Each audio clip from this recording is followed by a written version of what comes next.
تعالى وبركاته نحمده ونصلي على رسوله الكريم اما بعد ہماری زندگیوں میں ایسے بہت سی چیزیں ہیں جو روزمرہ کے لائف میں ہمیں کرتے ہیں. ذری چیزوں کے بارے میں ہمارے کو یاد ہے یاد نہیں ہے وہ الگ بات ہے. جیسے ہم گھر میں روز کھانا کھاتے ہیں اس وقت دعا پڑھتے ہیں. کیا پڑھتے ہیں؟ بسم اللہ وعلی برکت اللہ. اچھی بات. اور کبھی بیت الخلاء جاتے ہیں یا گیسٹوں کو وہاں پہ جانے کی دعا ہے اللہم انی اعوذ بک من الخبث والخبائث. اس کی ایک دعا ہے. اس کے بعد وضو کرتے رہتے ہیں اس ٹائم کی ایک دعا ہے اتوضع لرفع الحدث. مسجد میں اندر آتے وقت کی ایک دعا ہے اللہم افتح لی ابواب رحمتک. یہ ذرے ایسی دعائیں ہیں جو کم از کم اتنا تو بھی ہمارے کو یاد رکھنا ہے. یہ نہیں تو ہماری زندگی صحیح معنوں میں اسلام میں رہے سر کا صحیح دائرے میں رہ کو زندگی گزارے سر کا نہیں بولے کا مطلب اس کا سمپل سے بولنے کا بات کیا ہے. یہ تمام ایسی امپورٹنٹ چیزیں ہیں جس کو ہمارے کو یاد رکھنا بہت ضروری ہے. ان میں سے ایک یہ بھی ہے فاتحہ دلانا. اب جب کبھی بھی فاتحہ کا ٹائم آتا خاص طور پہ بڑوں کی عید ہے یا نہیں بولے تو گھر میں کسی کے بڑوں کے فاتحہ دلانے کا رہتا اس ٹائم پہ کیا ہے کسی کے واسطے انتظار کر لیتے بیٹھنا. کوئی حافظ صاحب آن دو باہر کے لوگ آن دو ان کے واسطے. بھائی آپ باہر سے حافظ صاحب ان کو بلاؤ سب کو بلا کے دلائیے لیکن اپنے آپ سیلف سفیشینٹ بھی رہیے. وہ کیا بولتے ہیں آتم نربھر بھارت جیسا ہے ویسا دین کے معاملے میں بھی انسان آتم نربھر ہونا بہت ضروری ہے. کئی کو بولے تو آنے والے دنوں میں کیسا ہو جاتا ہے لوگ دین سے بہت دور چلے جاتے ہیں. اب آج کے جنریشن میں اگر علم اتنا زیادہ نہیں ہے تو آنے والے جنریشن میں ہمیں کیا ایکسپیکٹ کر سکتے. اب ہمیں اگر سیکھے نہیں ہے تو ہمارے بچوں کو ہمیں کیا سکھا دے گا تو گارنٹی کیا ہے. تو اسی لیے میرے بھائیوں میرے کہنے کا مقصد یہ ہے کہ گھر میں فاتحہ دلانا, قبر کے پاس گیسٹوں کو وہاں پہ مرحوم کے واسطے دعا کرنا, یہ کم از کم چیزیں ہیں جو ہمارے کو زندگی میں سیکھنی ہے. اب دیکھو کس کو سورہ فاتحہ نہیں آتا, الحمد کا سورہ نہیں آتا, کس کو خل کا سورہ نہیں آتا. یہ دو چیزیں آ گئے سو آ جاتا, فاتحہ بھی آ جاتی. اس کے بعد میت کے پاس وہاں جا کر دعا کرنے کا بھی آ جاتا. دعا کیا ہے تمہارے کو اپنی زبان میں جو ہے وہ کرنا ہے. جیسے اب سب سے پہلے فاتحہ کا طریقہ دیکھ لیجیے. فاتحہ میں کیا ہے بھائی 3 چیزیں ہیں. سب سے پہلے کیا ہے قرآن پڑھتے ہمیں تلاوت کر دے, جو کچھ بھی قرآن کے ذریعے آیتیں ہیں وہ تلاوت کر. اب دیکھیے اس میں پریفرنس ہے, ہر کسی کا اپنا اپنا شوق ہے. جن کو جتنا زیادہ یاد رہا جن کو زیادہ اچھا پسند آیا انہوں اتنا زیادہ پڑھ لے سکتے. اب ہم حافظہ ہے ختم سورہ 1 سے 4 چیزیں جو ترتیب ہے جو صحیح طریقہ ہے اس کے ساتھ پڑھ لیتے آتے ہیں. لیکن ویسا پڑھے تو زیادہ ثواب ہے. لیکن فاتحہ تمہارے کو خالی سورہ فاتحہ بھی 3 خل پڑھ کے آگے گئے تو بھی ہو جاتی فاتحہ.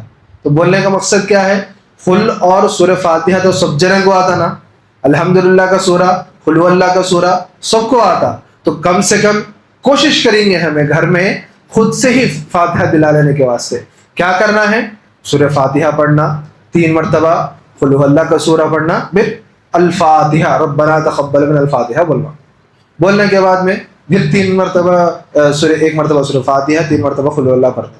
اب بخشنے کا رہتا سمپل سے ہمارے کو ایسو زبان میں بولیے تو بھی چل جاتا تمہارے کو, اے اللہ جو بھی رکھی تو قبول فرما, حضور کے نام پہ اور بڑے اولیاء اللہ کا نام پہ, ستر حاجی بابا کے نام پہ ہمیں بول دی قبول فرما. اتنا بولے تو بھی بس ہے, اور کیا ہونا. اور اب ہمارے کو پریشانیاں ہیں گھر میں پریشان ہے اللہ دور فرما. اتنی اردو کس کو نہیں آتی, سب کو آتی. ہم گھر میں بات کرنے کا اردو ہے, اتنا تو بھی آ جاتا ہمارے کو. اس کے بعد قبرستان کے پاس گئے, قبرستان کے پاس جاتے نا ہمیں گھر میں گھر والوں کے واسطے ان کے واسطے ایصال ثواب کرنے کے واسطے ان کے اوپر سے عذاب اٹھ جانے کے واسطے دعا کرتے رہتے. تو دعا کرتے سو وہاں پہ بھی کیا کرنا, سورہ فاتحہ پڑھنا, 3 مرتبہ خل پڑھنا. اب وہ جو 4 خل ہے دیکھو قل اعوذ برب قل یا ایھا الکافرون, قل اعوذ برب الفلق, پھر قل اعوذ برب الناس, پھر بیچ میں قل اللہ, یہ 4 ملا کے پڑھے تو ابھی بیسٹ.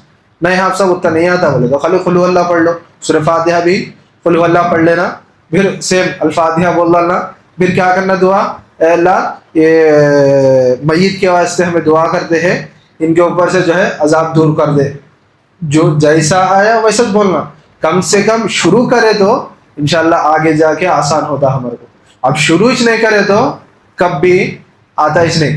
کوشش کریں گے انشاءاللہ آج سے گھر میں خود ہی فاتحہ دلیں گے انشاءاللہ. چلیے ماشاءاللہ خوشی کی بات ہے. سب یہ عشرے کی ایک مرتبہ دعا پڑھ لیں گے. بسم اللہ الرحمن الرحیم. استغفر اللہ ربی من کل ذنب وخطیئۃ واتوب الیہ. استغفر اللہ ربی من کل ذنب وخطیئۃ واتوب الیہ. وہ کوسا تو ایک چھوٹا بورڈ یا کچھ تو بھی لگا کے رکھو بولا تھا، کیا کچھ انتظام ہو سکا اس کا؟ کیا تو دعائیں لکھنے کے واسطے انشاءاللہ. جی جی جی ہاں ہاں ہاں اچھا جی جی.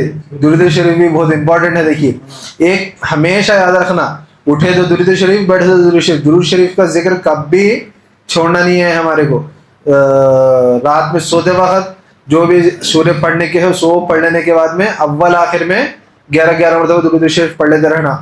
جیسے ہی اب امام صاحب بولے سورہ قل اللہ پڑھنے کے بعد میں پھر ایک مرتبہ درود شریف، پھر الفاتحہ، پھر دعا، پھر درود، پھر دعا ختم، ایسا. ٹھیک ہے، درود شریف کو بھی یاد رکھیے انشاءاللہ. اب دیکھیے انشاءاللہ بورڈ کے بارے میں بولا ہوں میں، اگر کوشش کرے تو اچھی بات ہے، 1 سے 4 زیادہ لوگوں کو فائدہ ہوتا. ٹھیک ہے، بس آخر میں اللہ تبارک و تعالیٰ سے دعا گو ہوں کہ ہمیں سیکھنے اور سکھانے کی توفیق عطا فرمائے، کہنے سننے میں غلطی خامی رہ گئی تو اپنے فضل و کرم سے معاف عطا فرمائے. وآخر دعوانا الحمدللہ رب العالمین ما علینا الا البلاغ. السلام علیکم. آئی درود پڑھنا والے تو ہمارا حفصہ وہ دعا وہ آیت لمبی نہیں آتی نا، ان اللہ و ملائکتہ پڑھنے واسے تو وہ پڑھو نہ کو، تمہیں خالی درود پڑھو بس ہے، اتنا پڑھے تو بھی کافی ہے انشاءاللہ. اللہ تبارک و تعالیٰ قبول کر لیں گے انشاءاللہ. السلام علیکم.